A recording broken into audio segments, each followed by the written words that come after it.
तो डायरेक्ट हमारा टीडीएस पढ़ने जा रहे हैं, टीडीएस पढ़ने से पहले हम लोग पढ़ते हैं। देखो डायरेक्ट टैक्स में एग्जांपल क्या होता है, डायरेक्ट टैक्स का एग्जांपल क्या होता है? Income tax. बिल्कुल, क्या होता है? Income tax. इनकम टैक्स कब लगता है? अगर मुझे ये पता करना हो कि भाई मेरे पास ना इस साल का इनकम टैक्स कितना लगेगा, तो पता कर सकता हूँ कि मैं आज ही अप्रैल के महीने में पता कर सकता हूँ कि इस साल के एंड में मेरे पास कितना टैक्स आ जाएगा। मान लीजिए मेरी सैलरी है पर मंथ 50,000, तो मैं पता कर सकता हूँ कि इस साल मेरे पास टैक्स कितना आ जाएगा। जी क्या? हाँ जी कैसे पता? सर पता चल जाएगा।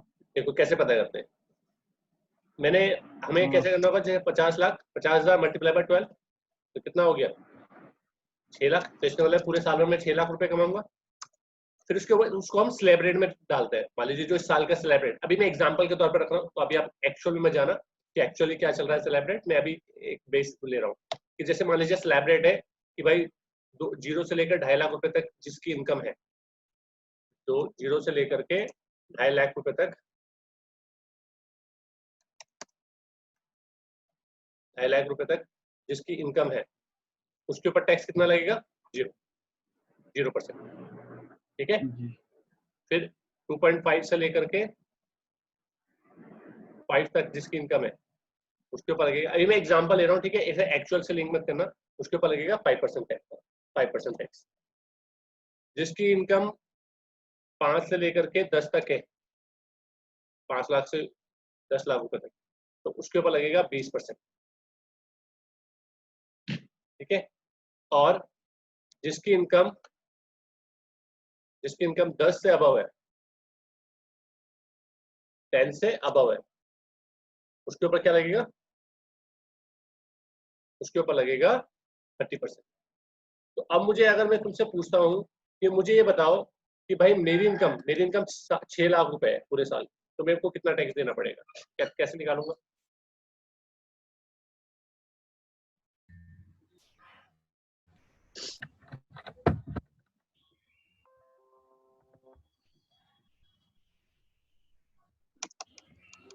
ये 6 लाख को इधर लगते हैं,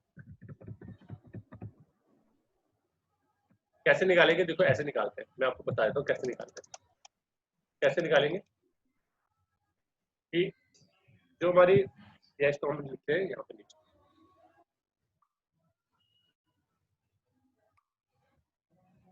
ये 6 लाख रुपए मेरी इनकम है। तो अगर मेरी 6 लाख रुपए इनकम है,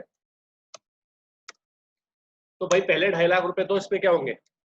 पहले 2.5 लाख रुपए पे कितना परसेंट लगेगा? 0% लगेगा। ठीक है ना?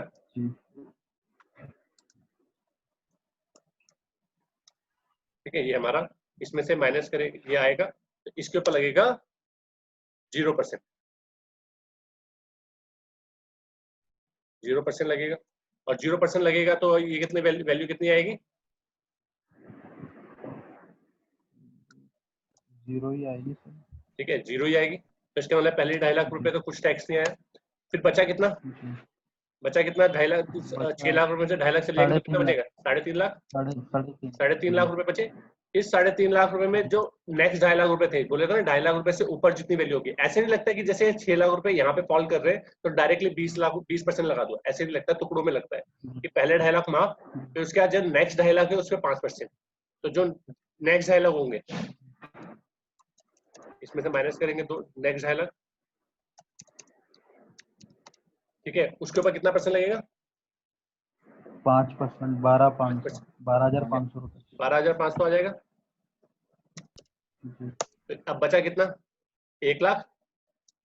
1 लाख बचा ना? ठीक है, 1 लाख के ऊपर पूरा इस 1 लाख रुपए ये फॉल किसके अंदर पड़ रहे हैं? नेक्स्ट 5 लाख के ऊपर 10% लगेंगे, तो जो नेक्स्ट 5 लाख होंगे उसके ऊपर तो 1 लाख ही बचा है, क्योंकि 1 लाख के ऊपर कितना लगेगा? 20%।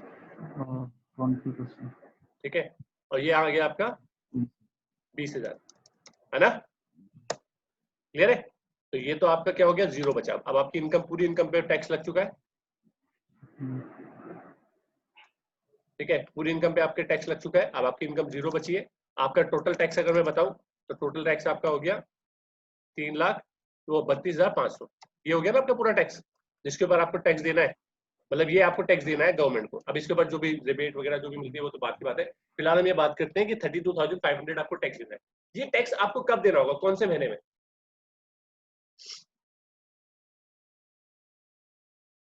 ये टैक्स कौन से महीने में देना होगा आपको?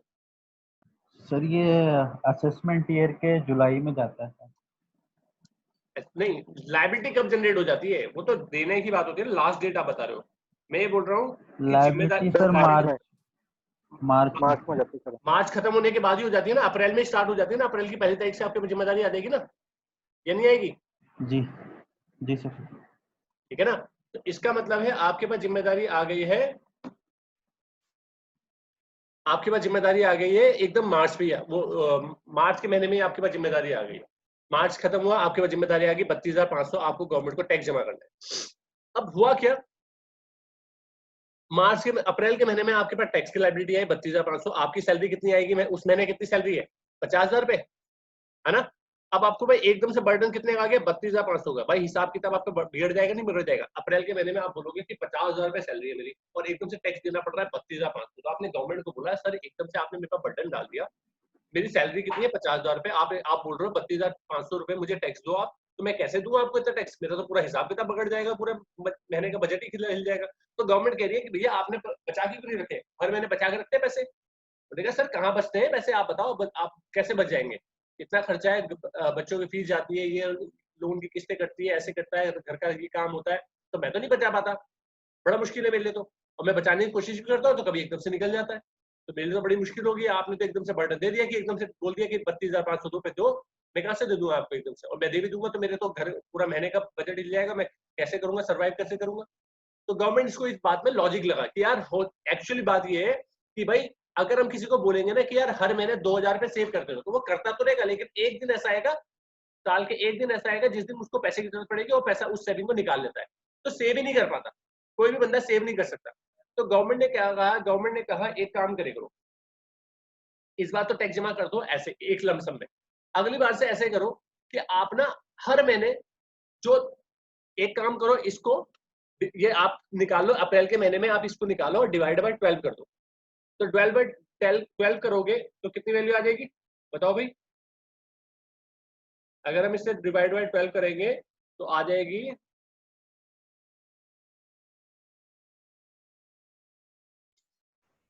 2708.33। ठीक है ना, मतलब हम ये समझ लेते हैं लमसम तो 2700 आ गई, है ना? 2700, ठीक है ना? तो उन्होंने कहा हर महीने आप एक काम करे करो 2700 जमा करते रहे करो, ये आसान है भाई।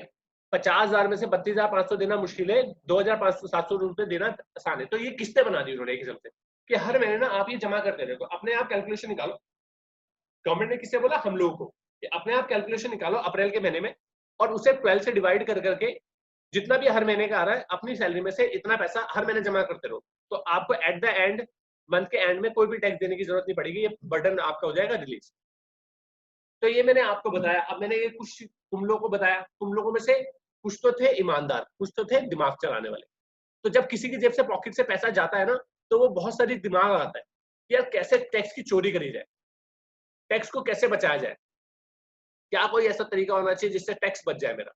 तो उसको बचाने का एक तरीका निकाला गया। वो क्या तरीका निकाला गया, देखो अब मान लीजिए हरवंश है, हरवंश ने कहा यार कि मैं तो टैक्स देना नहीं चाहता, तो मैं प्लानिंग ही इस तरीके से करूंगा कि मेरे को टैक्स कम से कम देना पड़े। कैसे किया उसने, उसने करा कि उसने अब बोला, देखो उसने कहा अपने एम्प्लॉयर को बोला कि सर मेरे को ना आप जो सैलरी देते हो ना 50,000 रुपए, आप मेरी सैलरी बढ़ाओ, क्योंकि मुझे टैक्स का बर्डन 32,500 तो 2,500, तो आप मेरी सैलरी 55,000 रुपए करीबन करो आप, मैं तो नहीं करता, नहीं तो आपका। तो एम्प्लॉयर ने बोला भाई ऐसे तो बढ़ नहीं सकती, आपको जाना है तो चले जाओ। तो उसने कहा ठीक है सर आप 50,000 रुपए सैलरी रख दो, लेकिन मेरे को ना सैलरी ऐसे देना कि 20,000 रुपए तो देना कैश और 30,000 रुपए देना, 20,000 रुपए तो देना सर कैश और 30,000 रुपए देना मुझे क्रेडिट पे, क्रेडिट पे देना 30,000 रुपए आप मुझे क्या देना, क्रेडिट पे। तो ये बोल करके हम लोगों ने कहा कि भाई सर आप मुझे ना इस तरीके से आप पैसे देना, 20,000 रुपए कैश देना, 30,000 रुपए क्रेडिट देना।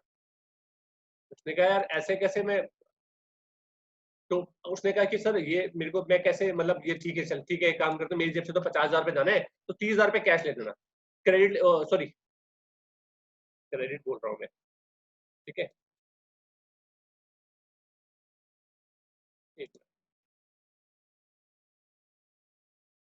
क्रेडिट की जगह पे यहाँ पे हम लिख देते हैं बैंक में, मतलब व्हाइट में देना 30,000 रुपये और ब्लैक में दे देना 20,000 रुपये।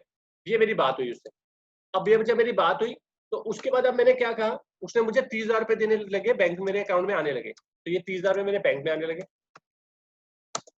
तो मैंने गवर्नमेंट, इसका मतलब है गवर्नमेंट को मैं ये बताऊंगा कि 30,000 रुपये मेरी सैलरी है, क्योंकि जो कैश वाला आ रहा है वो तो गवर्नमेंट को बताने की जरूरत ही नहीं है। तो मैंने कहा, मैंने गवर्नमेंट को बोला कि मेरे 30,000 रुपये आते हैं, तो इसके हिसाब से मेरी इनकम कितनी होगी, 6 लाख और 3,60,000 रुपये पूरे साल की। उस हिसाब से 3,60,000 रुपये में 2.5 लाख रुपए, 2.5 लाख रुपए तो हमारे उस पर क्या, कितना परसेंट लग गया, उस पर लग गया 0%। मैं ये टैक्स की चोरी करने का प्लानिंग कर रहा हूँ, ठीक है। तो मैंने कहा कि जिसपे 0% लग गया तो 0 आ गया, बचे कितने, 1,10,000। उस पर कितना परसेंट लगेगा, 5%, तो वो कितना आएगा, 5500, ठीक है ना। तो मुझे पूरे साल भर का टैक्स कितना देना है, अब 5500 देना है। मतलब मेरे को 5500 भी पूरे साल का देना है, और डिवाइड बाय 12 करूंगा तो ये कितना आ जाएगा,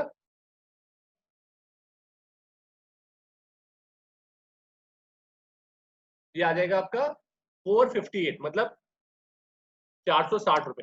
तो मतलब मैंने गवर्नमेंट को, देखो मेरे पास इनकम कितनी आई पूरे साल भर में, 50 ही आई है या फिर कम ही आई है, मेरे पास इनकम कितनी आई,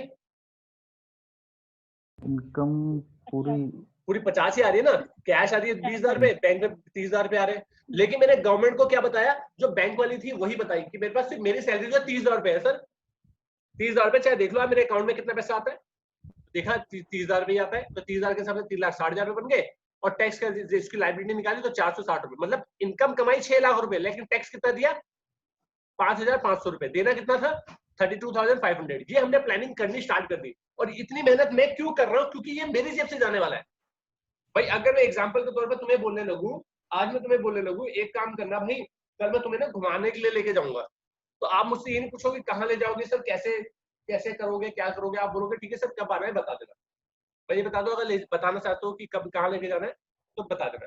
लेकिन अगर तुम्हें अभी बोलूं कि मुझे 2-2 हज़ार रुपए तुमसे चाहिए और मैं तुम्हें तब घुमाने के लिए लेके जाऊंगा, तो तुम मुझसे क्वेश्चन पूछने लग जाओगे, क्योंकि आप पैसे जेब में से जा रहे हैं ना कि सर कहाँ ले जाओगे, क्या खिलाओगे और किस तरीके से लेके जाओगे। और फिर मुझे आप ऑप्शन भी दोगे, सर 2,000 से 15,000 रुपए में हो जाएगा ये वाला काम जो आप बोल रहे हो, हम इस तरीके से जा सकते हैं। क्योंकि जब आपकी जेब से पैसा खर्च होता है ना तो दिमाग बहुत तेज चलता है। उसी तरीके से अगर गवर्नमेंट ये जिम्मेदारी टैक्स को निकालने की, उसको डिवाइड करके टैक्स को जमा करने की जिम्मेदारी अगर मेरे पर, मतलब हमारे पर ही डाल देती कि अपने आप कैलकुलेट करो, अपने आप जमा करो, तो हम इस तरीके से प्लानिंग कर सकते हैं। तो टैक्स की चोरी हो सकती थी। इस वजह से जो डिपार्टमेंट ने करा, डिपार्टमेंट ने क्या करा, आपके एम्प्लॉयर को बुलाया जो आपको सैलरी देते हैं, और उस बंदे को बोला कि भैया तुम इन बंदों को क्या बोलो, इन बंदों, मतलब तुम जो है अपनी एम्प्लॉय की जो कैलकुलेशन है वो ये वाली कैलकुलेशन आप करोगे, आप इस कैलकुलेशन को करोगे, और जब उसे सैलरी देते हो तो उसका 12 से डिवाइड करोगे, और जो बचेगा, जैसे 2,700 रुपए आए तो किसी की सैलरी 50,000 रुपए हो तो उसमें 2,700 रुपए माइनस करो और उससे उसकी सैलरी पकड़ा दो, ठीक है। और ये 2,700 रुपए आप मुझे जमा करोगे, ये जिम्मेदारी आपके ऊपर है। तो ये जमा, मतलब ये जिम्मेदारी किसके ऊपर दे दी, सोर्स, जहां से हमारी इनकम आ रही है ना, जहां से हमारी इनकम आ रही है उसी जगह पे गवर्नमेंट ने क्या करा, लाइबिलिटी जनरेट कर दी, उसे बोलते हैं TDS, tax deducted at source. मतलब जहां से, जिस सोर्स से आपकी इनकम आ रही है उसी जगह पे टैक्स डिडक्ट हो जाएगा। जिम्मेदारी वहीं पे दे दी कि जहां से आपके पास इनकम आ रही है उसी जगह से टैक्स डिडक्ट हो जाएगा, और वहां से आपको वही वो आपको टीडीएस काट के देगा, टैक्स काट के देगा, और आपका टैक्स गवर्नमेंट को जमा करेगा। आ रही बात समझ में? Hello, yes sir. क्लियर है सभी को, क्लियर है इतनी बात? अब बात आती है टीडीएस किस किस चीजों पे कटता है। पहले तो आप ये डिसाइड करो कि आपके पास सोर्सेज कौन कौन से हैं। अगर मैं पूछने लगूं कि सोर्स ऑफ इनकम आप कहां कहां से कमा सकते हो, तो कहां कहां से कमा सकते हो, बताओ जरा। रेंट से, कमीशन, बिल्कुल, शेयर, रेंट से डिविडेंड। पैसा आ सकता है, कमीशन से पैसा आ सकता है, और बैंक में जो इंटरेस्ट पैसा रखा हुआ है उस पर इंटरेस्ट आ सकता है। हाँ जी सर, एफडी से आ सकता है ना, आ सकता है, नहीं आ सकता है? क्लियर है? आप कोई, अगर आप टीचर हो, आप अपने मतलब मान लीजिए कहीं एग्जामिनर बन जाते हो तो अपना प्रोफेशन का इस्तेमाल करके प्रोफेशनल फीस चार्ज कर सकते हो आप। सीए वगैरह चार्ज करते हैं ना प्रोफेशनल फीस, जी। लॉयर वगैरह चार्ज करते हैं।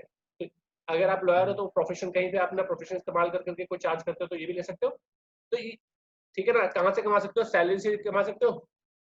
तो सोर्सेज आपके लिमिटेड नहीं है, आपके सोर्सेज बहुत ज्यादा है। तो गवर्नमेंट ने ना हर चीज पे इंटरेस्ट लगा दी, वो टीडीएस लगा दिया कि जो अगर आप किसी को रेंट, अगर आपके पास रेंट आ रहा है, आप रेंट ले रहे हो, तो आपको जो रेंट दे रहा है वही टैक्स आपको काट के देगा, टीडीएस काट के देगा। अगर आपको कोई कमीशन पे करता है तो टीडीएस काट के देगा। अगर कोई आपको इंटरेस्ट पे करता है तो कमीशन इंटरेस्ट काट के देगा। अगर आपको कोई प्रोफेशनल फीस पे करता है तो वो टीडीएस काट के देगा। अगर आपको कोई सैलरी पे करता है तो ऐसे ही नंबर ऑफ और है, और हम डिस्कस करेंगे। लेकिन सबसे बड़ा क्वेश्चन इसमें आता है, सबसे बड़ा क्वेश्चन ये आता है कि आखिर क्या अगर किसी ने मुझे 200 रुपए का रेंट दिया तो क्या उसके ऊपर भी टीडीएस कटेगा? भाई अगर मान लीजिए किसी ने मुझे 200 रुपए का रेंट दिया, ठीक है ना, हर मंथ वो 200 रुपए देता, तो क्या उसको भी रेंट टीडीएस कटेगा? तो उसकी एक लिमिट दे रखी है, हर चीज की एक लिमिट दे रखी है। ठीक है? अच्छा मुझे एक चीज बताओ, अगर आपसे कोई पूछेगा आने वाले कल में कि टीडीएस किस चीज पे कटता है, तो कैसे क्या बताओगे? टीडीएस किस पे कटता है?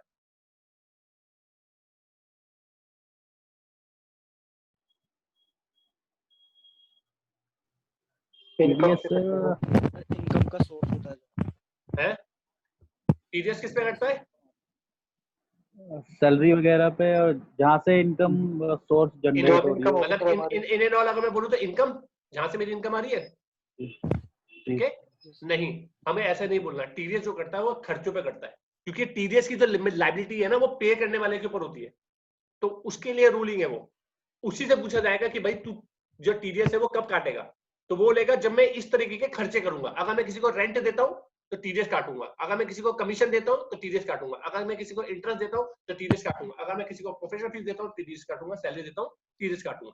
तो टीडीएस जब भी कभी पूछोगे तो पूछेगा कोई तो बताना है एक्सपेंसेस पे करता है, इनकम पे नहीं करता है। इनकम पे इनकम टैक्स करता है। हमारे पास जो जिम्मेदारी आएगी वो इनकम टैक्स की आएगी ना। ठीक है? तो ये वाली बात आ गई इसमें। तो टीडीएस हमेशा करता है एक्सपेंसेस में। अब किस किस चीज पे कितना कितना करता है और क्या क्या लिमिट है इसमें वो पढ़ने जा रहे हैं हम लोग। ठीक है? क्लियर है? चलो ठीक है, वो पढ़ते हैं हम लोग पहले। ये हमारे टीडीएस के रेट है जो हम लोग डिस्कस करेंगे।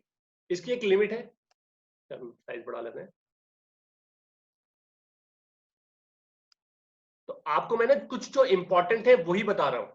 ठीक है ना, आपको सारे याद करने की जरूरत नहीं, अगर याद कर सकते हो तो बढ़िया है। जब आप हम टैली में करेंगे तो टैली में आपको ना रूल्स याद होने चाहिए, तभी आप टैली में इंप्लीमेंटेशन कर सकते हो टीडीएस का, अदरवाइज नहीं कर पाओगे। तो आप लोगों को टीडीएस के बारे में पता होना जरूरी है। देखो क्या, ये रूल जो है फाइनेंशियल ईयर 1920 की अगर अकाउंटिंग कोई कर रहा है तो उसके लिए रूलिंग आई थी, चार्ट आया था, जिसमें पहला है आपको सेक्शन भी याद करने हैं कि 192 सेक्शन जो बोलता है वो सैलरी इनकम के टीडीएस के बारे में बोलता है। 92 से स्टार्ट हो जाते हैं हमारे सेक्शन। कितना मतलब एक लिमिट है, इतनी लिमिट तक अगर आपको सैलरी मिल रही है तब तो कोई बात नहीं, उससे ऊपर मिल रही है, उससे ऊपर अगर आप देखो, मैं गलत स्टेटमेंट बोल रहा हूं, मिल रही है, हम देने की बात करेंगे क्योंकि टीडीएस एक्सपेंसिव पे करता है। अगर आप किसी को इतनी लिमिट तक एक्सपेंसिव सैलरी पे करते हो तो कोई बात नहीं, उससे ऊपर पे करोगे तो आपको इतना परसेंट काटना पड़ेगा। तो क्या बोला गया, इनकम टैक्स स्लैब, जो उस साल का स्लैब रेट चल रहा होगा। जैसे मैंने बताया था 2.5 लाख रुपए, अगर किसी की इनकम 2.5 लाख रुपए तक है, अभी जो 1920 का जो रूल है वो 5 लाख रुपए तक है, अगर किसी की इनकम इतने तक है तो कोई टैक्स काटने की, टीडीएस काटने की जरूरत नहीं है। स्लैब रेट के अकॉर्डिंगली, उस साल के स्लैब रेट के बेसिस पे ही आपको उसकी लिमिट और उसके रेट डिसाइड होंगे। 192A जो होता है ईपीएफ प्रीमेच्योर विड्रॉल, अगर आपने ईपीएफ प्रीमेच्योर निकाल लिया, पहले ही विड्रॉ कर लिया, अगर आपने 50,000 रुपए तक, मतलब मैंने किसी ने मुझसे विड्रॉ किया पीएफ और मैंने जब उसे पेमेंट करी वो 50,000 तक दी है तो कोई बात नहीं, 50,000 से ऊपर पे करूंगा। इफ नो पैन नंबर, अगर पैन नंबर नहीं है उसके पास तो 30% काटूंगा। इंटरेस्ट ऑन सिक्योरिटीज 93 सेक्शन है, इंटरेस्ट ऑन सिक्योरिटीज। सिक्योरिटीज का मतलब यहाँ पे क्या है, शेयर्स डिबेंचर्स की बात करी जा रही है। ठीक है ना, तो शेयर्स के बारे में बात करी जा रही है, डिबेंचर्स के बारे में तो नीचे बोला गया है। अगर कोई भी, जैसे आपने मेरी कंपनी के शेयर्स खरीद रखे तो मैं उसके ऊपर इंटरेस्ट पे करूंगा, तो जो मैं आपको इंटरेस्ट पे कर रहा हूं उस इंटरेस्ट, अगर वो 10,000 पूरे साल की लिमिट है, ये पूरे साल भर, जैसे आज मैंने 2,000 रुपये दिया, कल 1,000 रुपये, कल परसों 2,000 रुपये दिया, मिला करके जब पूरे साल भर का एंड, मतलब अगर 10,000 से ऊपर चले गया तो जितना भी जब ऊपर जाएगा तो मुझे 10% टीडीएस काटना पड़ेगा। अब बात आती है कि जैसे 10,000 मैंने आज 2,000 रुपये दिया, कल 3,000 रुपये दिया, और करते करते ये 11,000 पहुंच गया, तो क्या 1,000 रुपये पे कटेगा, पूरे 11,000 रुपये पे कटेगा? तो जो लास्ट आप जो इंस्टॉलमेंट करोगे, अगर आपने शुरुआत से कोई भी टीडीएस नहीं काटा तो पूरी शुरुआत से लेकर एंड तक के अमाउंट के ऊपर टीडीएस कटेगा, पूरे 11,000 रुपये पे। इंटरेस्ट ऑन डिवेंचर्स, डिवेंचर्स की लिमिट कितनी है? 5,000 रुपये। अगर इंटरेस्ट डिवेंचर्स पे दिया जा रहा है तो 5,000 रुपये, और 10% टीडीएस से देना पड़ेगा। डिविडेंड, शेयर्स पे डिविडेंड दिया जाता है, तो डिविडेंड, हमारा जो डिविडेंड की लिमिट है वो नॉट अवेलेबल है, 10% पे कटेगा अदर देन लिस्टेड कंपनी का।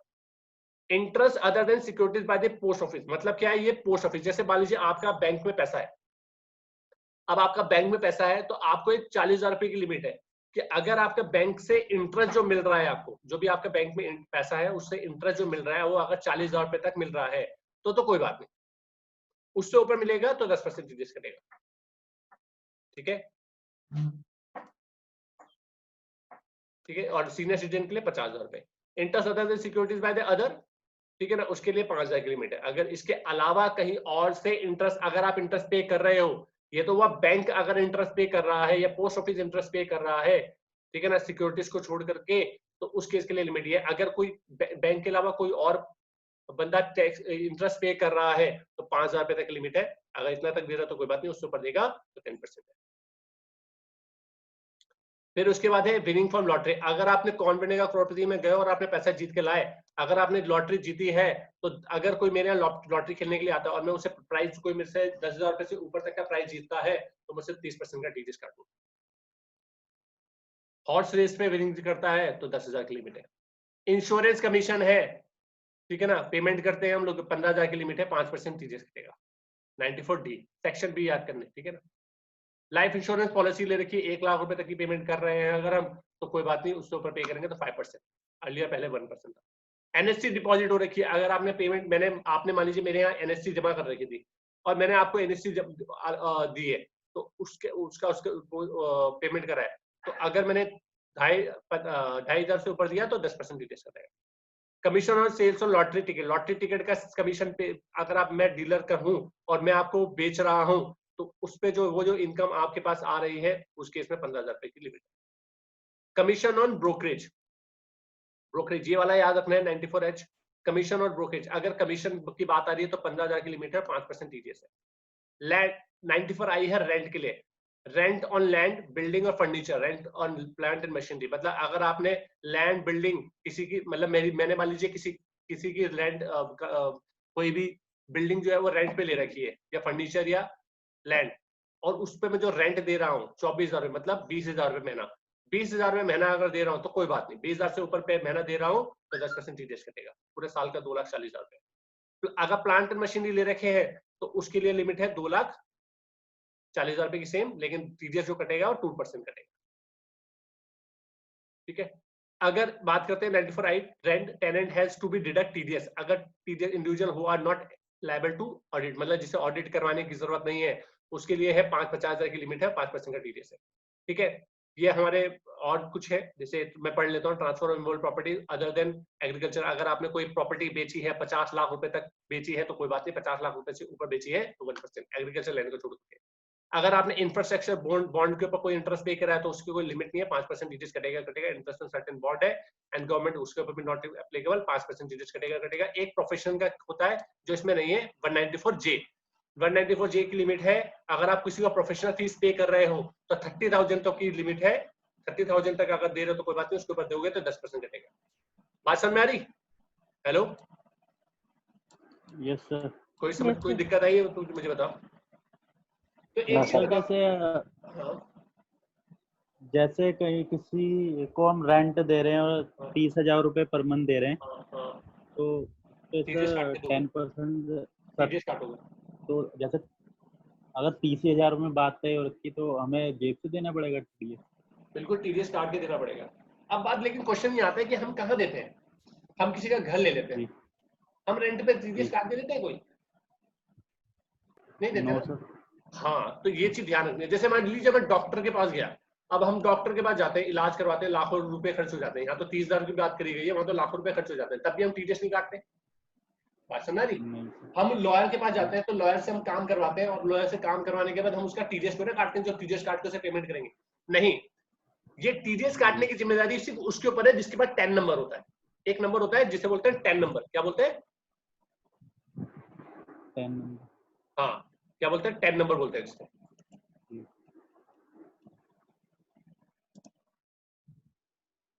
एक में बताया था, ठीक है। अभी एक नंबर होता है हमारा जिसे हम बोलते हैं 10 नंबर।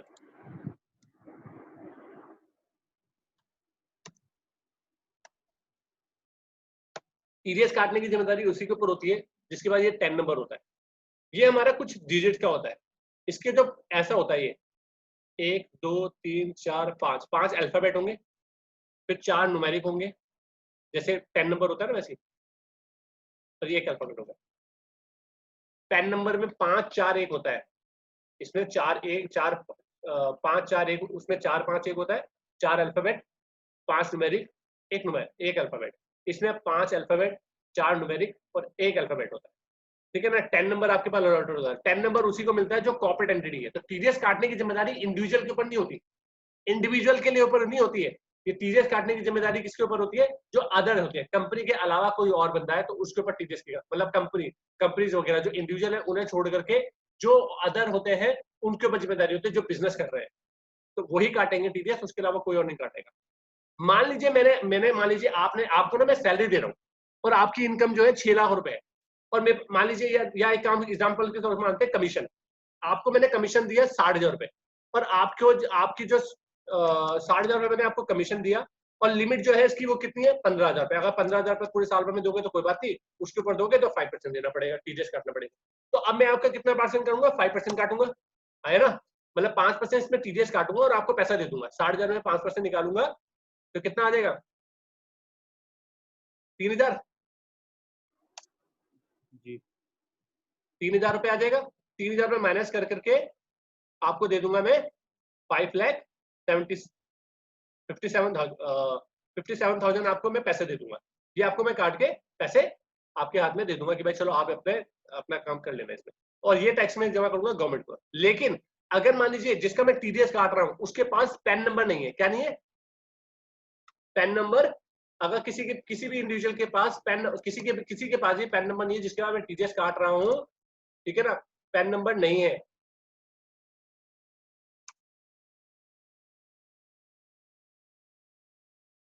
तो उस केस में उस बंदे के ऊपर जो टीडीएस कटेगा वो कटेगा 20%। अगर किसी के पास पैन नंबर नहीं है तो उसका टीडीएस जो कटेगा वो कटेगा 20%। ध्यान रहेगा ये बात। इसके बाद अब ये तो बात होगी टीडीएस काटने की। मान लीजिए टीडीएस काट लिया, अब मैंने हर महीने आपका मैं टीडीएस काट रहा हूँ। अब मैंने टीडीएस काटा, उसके बाद क्या हुआ? आप अपनी सैलरी की रिटर्न फाइल करोगे, तो आप गवर्नमेंट को बोलोगे, जब गवर्नमेंट आपसे बोलेगा कि भाई इनकम टैक्स दो, तो आप बोलोगे नहीं सर मेरा तो ऑलरेडी टीडीएस कट चुका है, मेरे को टैक्स जमा करने की जरूरत नहीं है क्योंकि मेरा टीडीएस जमा हो गया। उन्होंने कहा ठीक है, आप गवर्नमेंट कहेगी ठीक है आप, ये तो पक्की बात है, लेकिन जिसने आपका टीडीएस काटा है क्या उसने हमें जमा भी करा है कि नहीं करा? ये तो पक्का श्योर हो जाओ, अपनी हो जाओ, ये जमा करा है कि नहीं करा, ये कैसे पता चलेगा? तो आप मुझसे ना एक मांगोगे फॉर्म जो बोलेगा टीडीएस सर्टिफिकेट। आप मुझसे टीडीएस सर्टिफिकेट मांगोगे। अगर मैंने आपका टीडीएस काट करके जमा करा है गवर्नमेंट को तो मैं आपको टीडीएस सर्टिफिकेट इशू करूंगा।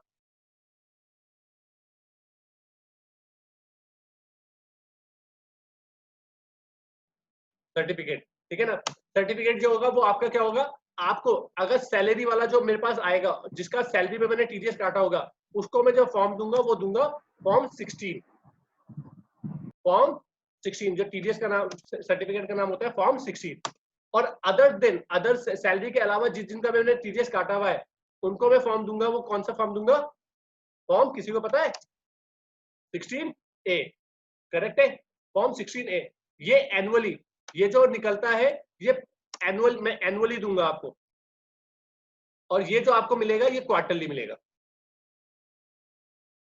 ये क्वार्टरली मिलेगा। क्वार्टरली आपको फॉर्म इशू कर दूंगा, हर 3 महीने में एक बार रिटर्न आपको ये इशू कर दूंगा, और ये एनुअली मिलेगा आपको, ठीक है।